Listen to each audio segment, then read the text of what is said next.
Bismillahirrahmanirrahim. Assalamualaikum warahmatullahi wabarakatuh. Alhamdulillahirrahmanirrahim. Assalatu wassalamu ala rasulillah wa ala alihi wa sahbihi ajma'in amma ba'du.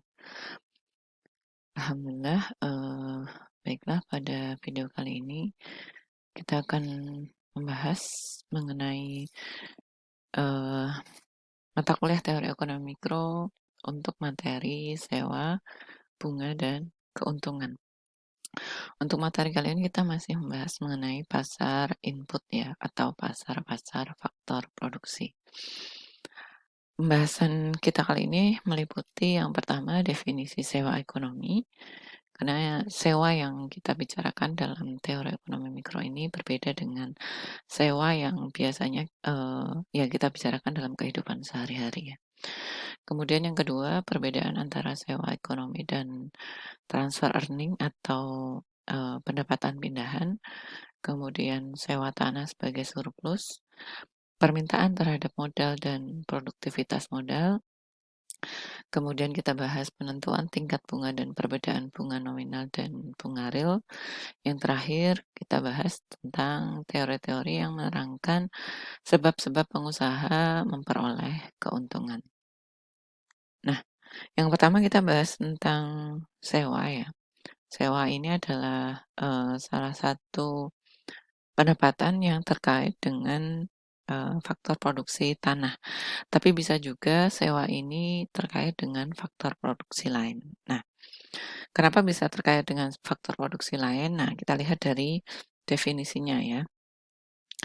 Definisi sewa itu ada dua. Yang pertama definisi umum dan definisi lainnya.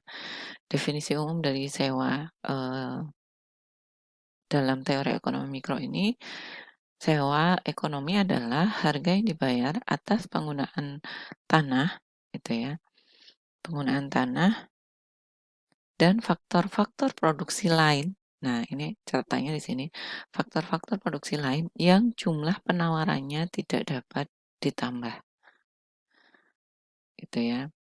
Jadi, misalnya faktor produksi lain yang terkait yang selain tanah gitu ya, yang tidak dapat ditambah itu berupa apa? Misalnya, contohnya itu kalau orang yang berprofesi sebagai aktor atau aktris gitu kan.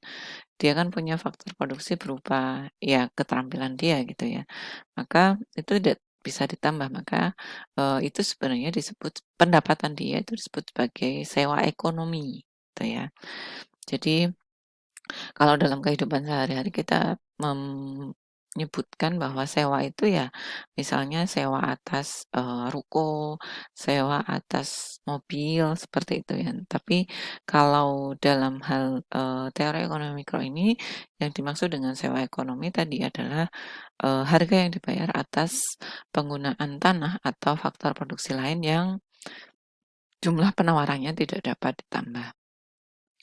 Kemudian definisi lainnya eh sewa ekonomi itu kan, itu adalah bagian pembayaran atas suatu faktor produksi yang melebihi dari pendapatan yang diterimanya dari pilihan pekerjaan lain yang mungkin bisa dilakukan oleh pemilik faktor produksi tadi. Maksudnya gini, misalnya, jadi dalam definisi ini pendapatan itu dibedakan menjadi dua bagian. Yang pertama disebut transfer earning atau pendapatan pindahan, di mana bagian pendapatan ini adalah bagian yang digunakan untuk mencegah faktor produksi tersebut, gitu, digunakan untuk kegiatan ekonomi yang lain, gitu. Jadi hanya ya dia digunakan untuk satu kegiatan ekonomi saja. Gitu. Sementara bagian kedua itu dinamakan sewa ekonomi adalah bagian dari pendapatan yang merupakan perbedaan antara pendapatan yang diterima dengan pendapatan pindahan, gitu ya. Itu adalah definisi lain. Selanjutnya kita bahas mengenai tanah dan sewa ekonomi. Tanah itu adalah faktor produksi yang jumlahnya tidak dapat diubah, baik itu ditambah maupun dikurangi. Nah, untuk analisis mengenai, penentuan sewa tanah, kita masih merujuk pada, pandangan David Ricardo ya, salah satu ekonom klasik gitu. Jadi pendapat, David Ricardo ini menyebutkan bahwa bukan sewa tanah yang menyebabkan harga produk, eee, atas barang itu menjadi tinggi, tapi justru harga produk itu sendirilah yang menyebabkan harga sewa tanah menjadi tinggi. Maksudnya gini, kita bisa contohkan misalnya, tanah ini terkait dengan permintaan terhadap perumahan gitu ya. Kita tahu perumahan itu, tingkat permintaannya tinggi gitu kan. Semakin tinggi permintaan terhadap perumahan, maka, harga perumahan itu menjadi, tinggi. Nah, inilah yang menyebabkan harga sewa atas tanah itu menjadi tinggi. Atau misalnya kita kaitkan dengan, eee, yang bukan perumahan gitu ya, petani gitu, petani menanam, jagung. Nah, bukan kemudian, sewa tanah yang membuat membuat jagung itu menjadi tinggi, tapi justru harga jagunglah atau permintaan terhadap jagung, misalnya permintaan terhadap jagung itu menjadi tinggi gitu kan, maka kemudian, harga sewa tanahlah yang ikut menjadi naik gitu ya. Jadi bukan harga produknya yang, terkait dengan sewa tanah, tapi sewa tanahlah yang mengikuti harga produk. Nah, bisa kita lihat dari, eee, kurva ini ya. Tadi disebutkan bahwa penawaran tanah itu, dia sifatnya tidak elastis sempurna gitu ya. Jadi ini gambar yang vertikal, kurva S ini ya. Ya, apa namanya, jumlahnya akan segitu-gitu aja gitu, karena tidak dapat ditambah gitu ya. Maka dia sifatnya tidak elastis sempurna. Nah, maka kemudian besarnya sewa tanah itu tergantung sepenuhnya pada permintaan atas tanah tersebut. Makin tinggi permintaan, maka, makin tinggi pula sewa tanah yang harus dibayar, gitu. Oke, kita lanjutkan mengenai sewa tanah itu adalah suatu surplus. Jadi, sewa atas tanah itu bukanlah suatu pembayaran untuk menjamin agar tanah disesuaikan jumlah dan penawarannya dengan yang diperlukan dalam berbagai, kegiatan ekonomi, gitu ya. Tanah ini merupakan satu-satunya faktor produksi yang tidak dapat diubah penawarannya, gitu. Tapi kalau misalnya tenaga kerja atau misalnya modal atau keahlian itu kan bisa, berubah gitu ya. Intinya adalah tanah ini tidak dapat, berubah penawarannya. Nah, kalau kita, contohkan misalnya sewa terhadap, ruko gitu ya, sewa terhadap ruko atau sewa terhadap bangunan perkantoran itu mengalami kenaikan yang cukup tinggi, maka, akan timbul istilahnya pemicu untuk pengusaha untuk menambah bangunan tersebut, gitu ya. Tapi sebaliknya ketika permintaan terhadap, rumah atau bangunan kantor tadi atau ruko tadi itu menjadi rendah, maka ya pemilik modal tentunya, tidak akan menanamkan modalnya ke, sektor yang terkait dengan bangunan-bangunan tersebut, gitu ya. Nah, ini juga terjadi di faktor produksi di luar tanah, gitu.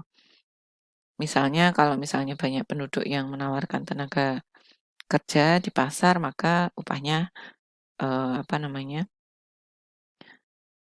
upah yang terkait dengan penawaran tadi karena tinggi gitu ya. Tentunya intinya ketika kemudian permintaan itu menjadi, eee, pemicu kepada pemilik faktor produksi untuk lebih banyak, menawarkan faktor produksi yang dimilikinya di, pasar faktor produksi gitu ya. Nah, untuk tanah ini tentunya berbeda.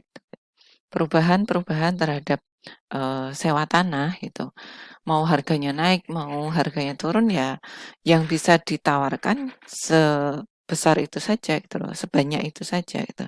Perubahan harga sewa itu tidak akan mengubah penawaran, terhadap faktor produksi tanah gitu. berapapun besar perubahan sewa tanah gitu, penawaran tanah tidak akan mengalami perubahan tadi ya, karena sifatnya adalah, eee, tidak elastis sempurna, gitu. Nah, tidak bertambahnya penawaran tanah ini walaupun, istilahnya harga harga permintaannya itu berubah, maka inilah sifat penawaran tanah, eee, yang disebut bahwa, sewa tanah ini adalah suatu surplus atau kelebihan gitu ya. Jadi sewa tanah ini bukan pembayaran untuk memicu, eee, agar tanah dapat disesuaikan jumlah dan penawarannya dengan yang diperlukan untuk kegiatan, ekonomi gitu loh. Ketika sewanya rendah ataupun tinggi, maka jumlah tanah yang tersedia untuk digunakan dalam kegiatan ekonomi itu, jumlahnya tetap gitu ya. Jadi sewa tanah itu sebenarnya adalah ya kelebihan saja gitu atau surplus. Nah, selanjutnya kita bahas tentang sewa ekonomi dan pendapatan pindahan, gitu ya. Tadi sudah kita jelaskan sewa ekonomi itu, pengertiannya apa, itu ada 2 itu kan, sewa ekonomi yang sederhana yaitu, harga yang dibayar atas penggunaan tanah dan faktor-faktor produksi lain yang jumlah penawarannya tidak dapat ditambah. Sementara definisi yang kedua adalah, sewa ekonomi itu adalah bagian pembayaran atas suatu faktor produksi yang melebihi dari pendapatan yang diterimanya atas pilihan pekerjaan yang lain gitu ya, yang tidak mungkin dilakukan. Nah, itu ada 2. Nah, dari 2 definisi inilah kita akan mencoba menjelaskan mengenai sewa ekonomi dan pendapatan pindahan. Nah, ini kita contohkan ya, di sini ada kurva, sewa ekonomi yang diperoleh tenaga kerja, gitu ya. Kurva S ini adalah penawaran tenaga kerja, kemudian kurva D ini adalah kurva permintaan tenaga kerja. Nah, ini ada titik E ini adalah titik keseimbangan di mana penawaran bertemu dengan permintaan, jumlahnya ya. Jadi untuk upahnya, penawaran ya terkait dengan upah itu berarti penawaran itu di titik W ini yang mendatar ini, garis putus-putus mendatar ini. Sementara jumlah tenaga kerja yang menerima, upah sebanyak W itu adalah L ini ya, harusnya ini L-nya di garis putus-putus ini, gitu. Nah, kita lihat, kurva supply ya, kurva tenaga kerja, karena ini terkait dengan tenaga kerja. Kurva S ini ada bagian yang dia itu di bawah, eee, titik E, gitu ya. Jadi dia di bawah antara W dengan E. Nah, keadaan ini, memberikan gambaran bahwa tenaga kerja sebanyak, apa ya, yang belum mencapai L, gitu ya, di bawah L, jadi di antara O dan L ini, sebenarnya, menerima atau bersedia menerima upah atau apa ya istilahnya, gaji yang lebih rendah dari W, gitu. Makin mendekati sumbu O, itu kedudukan tenaga kerja tersebut, upah yang dimintanya semakin rendah. Terkait dengan ini ya, terkait dengan kurva supply ya. Kita lihat di titik W1E ini ya, kita lihat. Nah, semakin mendekati O berarti upahnya semakin rendah. Tapi gitu ya, setiap tenaga kerja tersebut tentunya pada akhirnya masing-masing memperoleh, upah sebanyak W, sebanyak ini, gitu ya. Nah, ini kan sebenarnya berarti mereka mendapatkan, kelebihan gitu ya, kelebihan dari, eee, apa yang mereka tuntut, apa yang mereka sebenarnya bersedia menerima. Nah, ini kelebihan inilah yang disebut dengan sewa ekonomi, gitu ya, di sini ya, titik ini. Yang jadi kurva, batasnya adalah EW1 ini, kemudian range-nya sampai titik W ini, gitu ya. Nah, maka, eee, titik inilah gitu ya, ada 2 bagian ya, jadi kotak ini ada 2 bagian. Yang pertama ada sewa ekonomi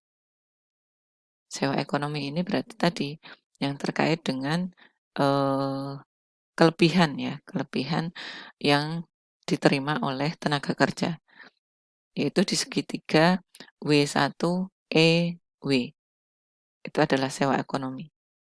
Sementara yang di bawahnya gitu ya, di, eee, bentuk apa ini, trapesium ya, W1E, L, dan O atau O, L, E, W1 ini, inilah yang disebut dengan pendapatan pindahan, gitu. Nah, dengan melihat kurva ini menjadi jelas ya, bagaimana kemudian, tanah gitu kan, bisa mendapatkan sewa ekonomi dan pendapatan pindahan. Ketika sebenarnya tanah itu bisa dibayar lebih rendah gitu kan, maka dia, kemudian ternyata dia mendapatkan yang lebih dari yang, dituntut itu, maka itulah yang disebut dengan sewa ekonomi, gitu. Oke, selanjutnya kita bahas mengenai bunga dan suku bunga. Bunga dan suku bunga ini terkait dengan, modal ya, faktor produksi modal. Jadi bunga ini adalah pembayaran atas modal yang dipinjam dari pihak lain, gitu ya. Kemudian suku bunga itu adalah bunga yang dinyatakan sebagai presentase dari modal tersebut, berapa persen gitu ya, dari suatu modal. Nah, investasi atau penanaman modal itu adalah pengeluaran sektor perusahaan untuk membeli atau memperoleh barang-barang modal yang baru, lebih modern, atau untuk menggantikan barang-barang modal lama yang sudah tidak digunakan lagi. Nah, terkait dengan produktivitas modal gitu kan, ada beberapa, eee, hal gitu. Yang pertama, dihitung dengan cara menentukan besarnya pendapatan rata-rata tahunan bersih. Jadi setelah dikurangi dengan penyusutan modal yang digunakan. Jadi ada namanya residu gitu ya, dan dinyatakan sebagai persentase dari modal yang ditanam. Kemudian produktivitas modal dihitung sebagai tingkat pengembalian dari modal atau disebut rate of return. Nah, inilah biasanya isinya tingkat, pengembalian investasi yang diinginkan oleh, pemilik modal. Kemudian yang ketiga, menentukan tingkat pengembalian modal dengan menghitung nilai investasi, yaitu, besarnya investasi yang dilakukan oleh perusahaan untuk mewujudkan suatu, barang modal tertentu. Rumusnya seperti apa nih, rumus dari nilai investasi? Nilai, investasi itu dapat dihitung seperti ini ya. Nah, ini mulai dari X1 sampai Xn, itu ya. Ini seluruh investasi dilakukan pada tahun pertama. Maka nilainya adalah X1, X1, eee, X2, X3, dan seterusnya sampai Xn. N itu apa? N ini adalah umur ekonomi dari barang modal. Nah, ini ada A. A ini adalah nilai residu atau istilahnya, apa ya, sudah dikurangi dengan penyusutan. Jadi nilai akhir dari suatu barang pada akhir tahun ke N, gitu ya. Nilai ekonomisnya berapa? Oh, ternyata, nilai ekonomisnya masih bisa dipakai itu seharga ya sudah, pada tahun yang sudah, dipakai itu ya. Misalnya mobil gitu ya. Mobil itu masa ekonomisnya 5 tahun. Nah, pada akhir tahun kelima berapa sih nilai mobil tersebut? Nah, itulah yang, dimaksud dengan nilai ini. Jadi istilahnya nilai residu gitu ya, atau nilai sisa, gitu. Sementara R itu adalah, tingkat pengembalian dari modal, yang dipakai oleh perusahaan tersebut, gitu ya. Ini dinyatakan dalam persen. Ini rumus dari nilai investasi atau rate of return. Jadi tingkat, pengembalian dari, yang diinginkan atas suatu modal. Ini kurva permintaan terhadap, modal gitu ya, sama dengan kurva permintaan, yang seperti biasa, intinya dia turun dari kiri atas ke kanan bawah, gitu ya. Kurva ini menggambarkan permintaan atas modal dan menunjukkan perkaitan antara tingkat pengembalian modal dengan setiap unit pertambahan barang modal yang dilakukan. Ini menurun dari kiri atas ke kanan bawah. Karena sebenarnya pada awal investasi itu kan akan dilakukan untuk mengembangkan proyek-proyek yang tingkat pengembalian modalnya tinggi. Dan selanjutnya ya tingkat pengembaliannya akan turun atau lebih rendah.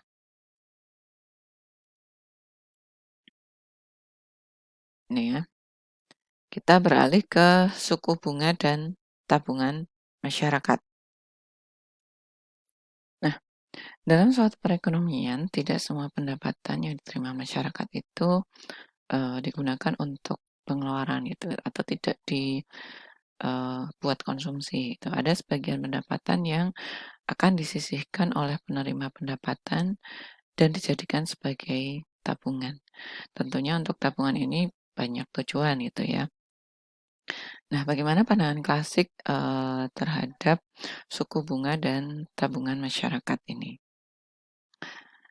Dalam analisis ekonomi, untuk pandangan klasik ya, ada dua pandangan yang berbeda tentang faktor penting yang menentukan jumlah tabungan di masyarakat, gitu ya. Untuk pandangan tradisional menyebutkan bahwa eh, jumlah tabungan yang dilakukan masyarakat itu ditentukan oleh suku bunga. Semakin tinggi suku bunga, maka semakin besar jumlah tabungan yang akan dilakukan oleh masyarakat. Nah, digambarkan dalam kurva ini, gitu ya. Ini adalah kurva terkait dengan suku bunga dan tabungan. Untuk sumbu vertikal ini adalah suku bunga, sumbu datarnya ini adalah jumlah tabungan. Semakin besar suku bunga, maka jumlah tabungannya semakin tinggi. Oke, sementara untuk Keynes itu ya lebih lebih modern ya setelah masa klasik itu, bahwa tabungan ini itu tergantung pada pendapatan nasional. Apa itu pendapatan nasional? Pendapatan nasional adalah pendapatan seluruh penduduk dalam perekonomian. Nah, pada tingkat pendapatan nasional yang rendah, tabungannya akan negatif. Ya, kalau pendapatannya aja nggak cukup untuk konsumsi gitu ya, maka justru tabungannya akan negatif. Karena konsumsi masyarakat itu lebih tinggi daripada pendapatan nasional. Semakin tinggi pendapatan nasional, semakin tinggi pula tabungan masyarakat. Nah, ini bisa terlihat di grafik ini ya. Titik awalnya di negatif, kemudian naik naik naik sesuai dengan kenaikan pendapatan nasional. Nah, nilai negatif ini berarti masyarakat sebenarnya menjamin dari pihak lain atau menggunakan tabungan masa lalu untuk menambah konsumsi yang mereka lakukan gitu. Ini di S negatif S2 ini ya, gitu. Sementara di Y0 ini, itulah tabungannya adalah 0, gitu. Sementara Y1 ini sudah ada ya, ada nilai dari tabungan. Nah, mana yang tepat? Ya, eh, sebenarnya kemungkinan bisa tergantung tiap karakteristik penduduk gitu ya. Misalnya gini, kalau misalnya kita bandingkan antara Amerika dan Indonesia. Di Amerika itu suku bunganya rendah, tapi ternyata tabungannya tinggi. Sementara di Indonesia suku bunganya tinggi, tapi tabungannya rendah. Nah, tentu hal ini kita bisa menyimpulkan bahwa pandangan modern gitu ya, atau Keynes tadi yang Keynes itu yang lebih tepat untuk menjelaskan fenomena tadi gitu. Walaupun sebenarnya mungkin dalam jangka pendek di mana pendapatan nasional itu relatif tetap, itu suku bunga yang lebih tinggi itu akan menarik lebih banyak tabungan. Oke. Oke, selanjutnya kita bahas, penentuan, apa namanya, suku bunga ya. Penentuan suku bunga itu juga ada 2 pendapat, itu yang pertama pandangan klasik dan pandangan Keynes, itu yang kedua. Nah, pandangan klasik menyebutkan bahwa suku bunga itu ditentukan oleh permintaan dan penawaran atas tabungan. Maka seperti ini kurvanya, ada kurva, penawaran dan kurva permintaan, ini ya. Kurva S dan I, ini kurva S yang, eee, menurun dari kanan atas ke kiri bawah, kemudian kurva I yang menurun dari kiri atas ke kanan bawah. Itu berturut-turut, yang S ini ada kurva penawaran, kemudian I-nya ini adalah, eee, permintaan dana modal, gitu ya. Nah, ini ada titik keseimbangannya di titik E 0, nih ya. Ini kan S yang pertama dan I, ini titik seimbangnya E 0. Jadi ini menunjukkan bahwa, dana modal yang diinvestasikan sebanyak I 0 dan suku bunganya sebesar R 0, gitu ya. Kemudian, misalnya permintaan atas modal itu berubah menjadi I1, ini ya, I1 ini. Kemudian penawarannya tetap sebesar S, maka titik keseimbangannya akan berubah ke E1. Ini ya. Eh, eh ya, suku bunganya berarti naik ya, dari R0 menjadi R1. Dan dana yang diinvestasikan juga bertambah dari I0 menjadi I1. Itu kalau misalnya permintaan atas modalnya berubah.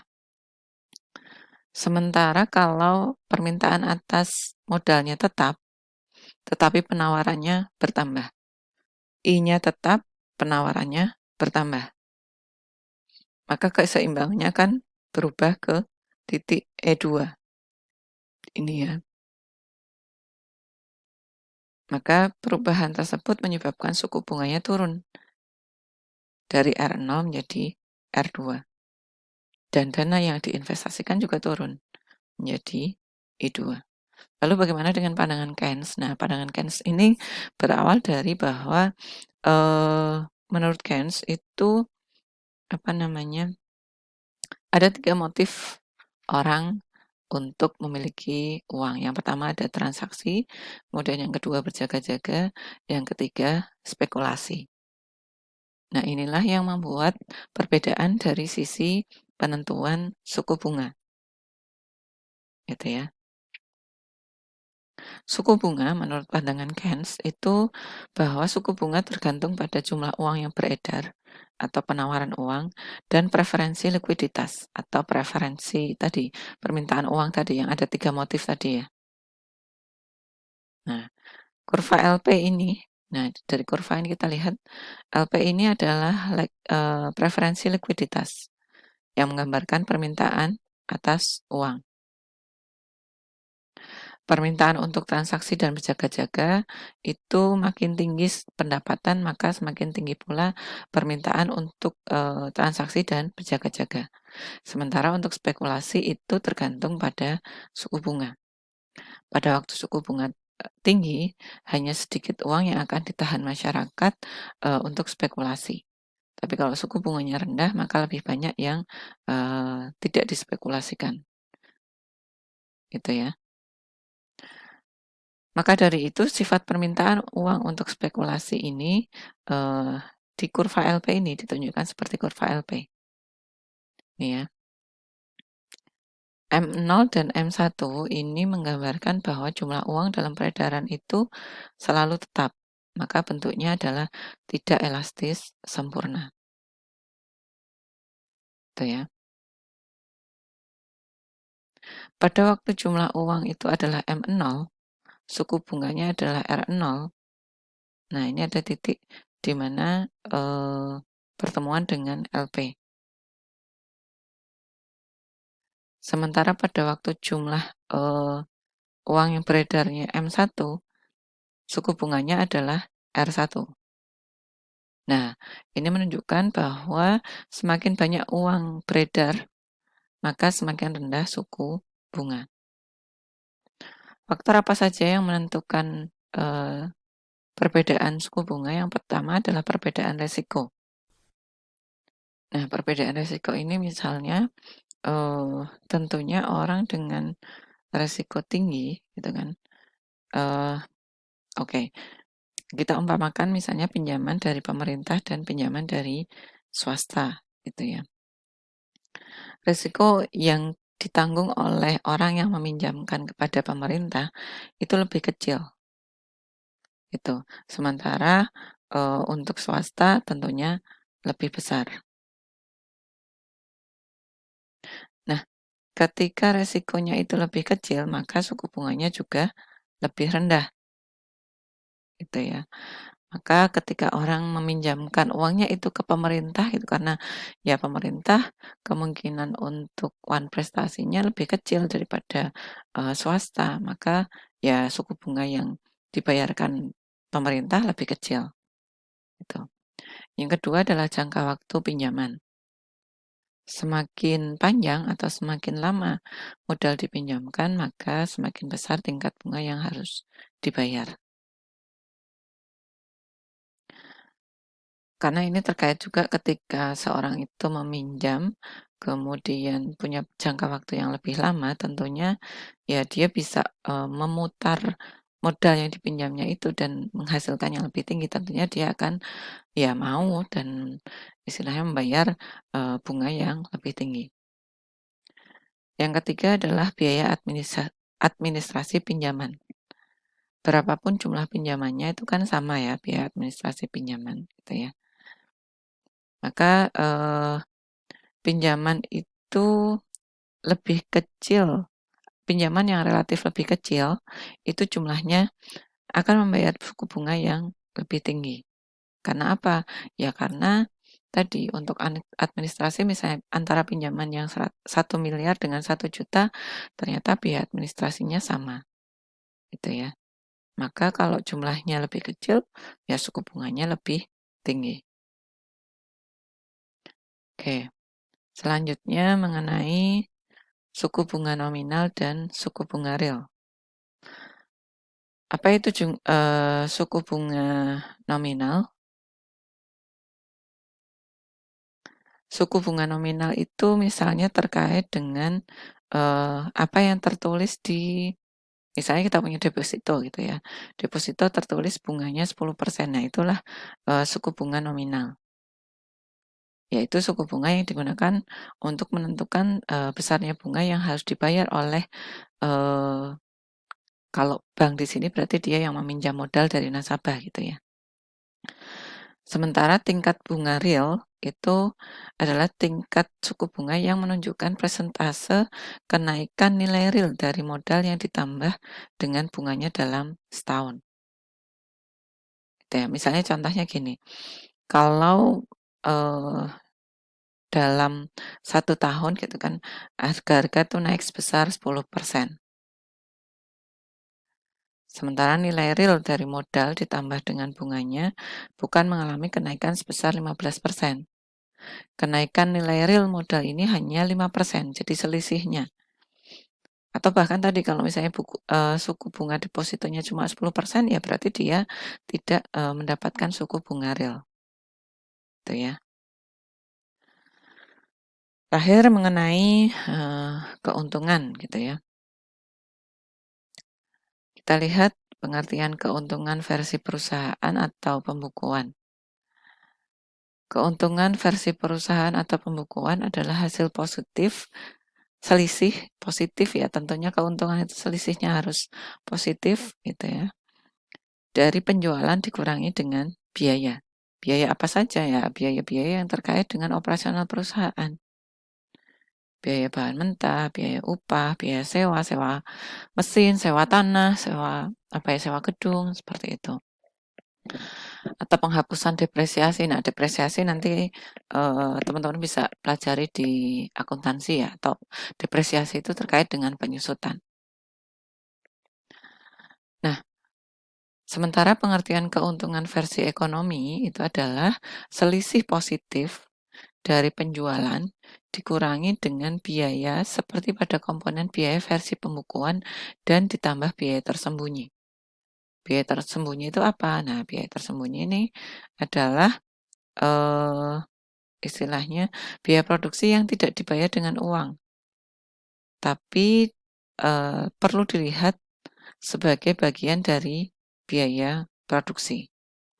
Nah, contoh dari biaya tersembunyi ini adalah misalnya para pengusaha yang ya menjalankan sendiri perusahaannya kemudian tidak dibayar. Nah, itu kan sebenarnya dia harus membayar dirinya sendiri gitu. Atau misalnya bangunan kantor yang milik sendiri dan tidak dikeluarkan sewanya, padahal ya seharusnya dia membayar sewa atas penggunaan kantor tersebut. Nah, itu biaya tersembunyi. Oke, selanjutnya kita bahas mengenai eh, keuntungan tadi ya. Keuntungan itu pembayaran kepada keahlian keusahawanan yang disediakan oleh para pengusaha. Jadi keuntungan merupakan pembayaran pada apa ya istilahnya keahlian entrepreneur yang disediakan oleh para pengusaha. Biasanya digunakan untuk apa entrepreneur ini ya? Yang pertama menentukan barang apa yang perlu diproduksi dan dijual ke pasar. Kemudian eh, yang kedua berapa banyaknya jumlahnya, gitu ya. Kemudian yang ketiga adalah, oh maaf ini sedikit tutup saya turun ini. Menentukan bagaimana cara memproduksi suatu barang secara efektif dan efisien. Ya. Nah, sumber terwujudnya keuntungan oleh para ahli. Tadi sudah kita sebutkan bahwa sumber-sumber dari keuntungan ekonomi itu apa saja. Tadi ada selisih positif dari penjualan dikurangi biaya. Seperti itu. Nah, pada umumnya teori tersebut menjelaskan bahwa keuntungan itu adalah pendapatan yang diperoleh para pengusaha dari pembayaran sebagai pembayaran atas hal-hal yang pertama ini pembayaran dari resiko yang tidak pasti di masa yang akan datang. Itu ya. Kalau misalnya apa istilahnya? Jadi apa ya? Keuntungan itu adalah imbal balik atau feedback dari resiko yang akan dihadapi di masa yang akan datang. Gitu. Berani atau tidaknya menghadapi resiko di masa yang akan datang. Kemudian yang kedua adalah pembayaran untuk kegiatan inovasi. Gitu ya. Ya, misalnya gini, eh dalam satu perekonomian itu kan banyak perusahaan yang menghasilkan barang dan sejenis dan tidak jenis. Tapi sifatnya bisa jadi mendekati dan dapat menggantikan satu sama lain. Nah, perusahaan-perusahaan ini harus bersaing satu sama lain untuk mendapatkan market share gitu ya. Dan melakukan kegiatan produksi yang biaya rata-ratanya harus di bawah harga pasar. Gitu ya. Nah, sampai di mana keuntungan dari pengusaha yang menghadapi persaingan tadi bisa diperoleh, gitu ya. Itu tergantung pada usaha untuk perusahaan itu tadi meluaskan market share-nya dan mengurangi, bukan mengurangi ya istilahnya, meminimalkan biaya produksinya. Nah, dicapai melalui apa ya? Melalui inovasi tadi. Gitu. Yang ketiga, sumber terwujudnya keuntungan ini adalah akibat dari kekuasaan monopoli. Kita tahu bahwa dalam apa ya istilahnya bentuk pasar monopoli ini kan ada misalnya perusahaan yang menghalangi masuknya perusahaan lain ke dalam pasar tersebut. Gitu. Maka akibatnya barang yang dibatasi tadi, jadi ada entry barrier tadi, barang-barang yang dibatasi perusahaan masuk ke dalam pasar itu eh, hanya terdiri dari satu perusahaan saja yang bisa memproduksi barang tersebut. Nah, maka dalam hal ini perusahaan bisa mendapatkan keuntungan yang melebihi normal gitu ya. Karena tadi ada batasan, perusahaan untuk masuk ke dalam pasar tersebut. Nah, inilah yang, menyebabkan perusahaan bisa mendapatkan keuntungan. Demikian penjelasan kita kali ini terkait dengan sewa, bunga, dan keuntungan. Semoga bermanfaat. Billahi taufik wal hidayah. Assalamualaikum warahmatullahi wabarakatuh.